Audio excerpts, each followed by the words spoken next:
All right, first step that I do is I go through the instructions and just check my widths and my length, all the dimensions.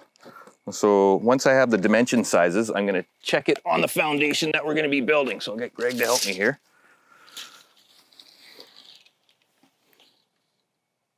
That's perfect.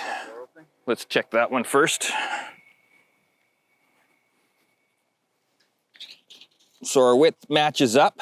So now we're gonna check our lengths. Yep, we're good here. Bang on.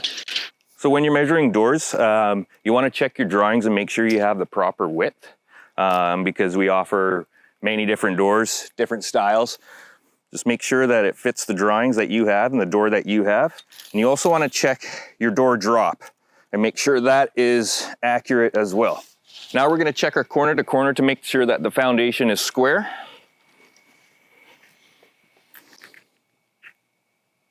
.21 3/4.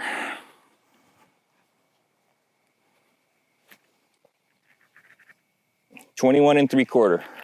So our foundation dimensions are plumb or level, and now I'm going to check for plumb, level, and square. So we know it's square.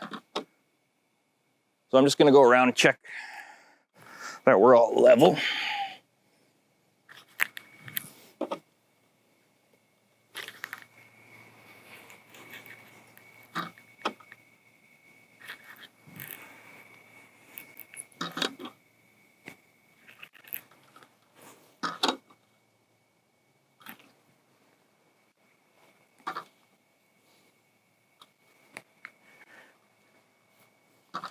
And we're right within our requirements.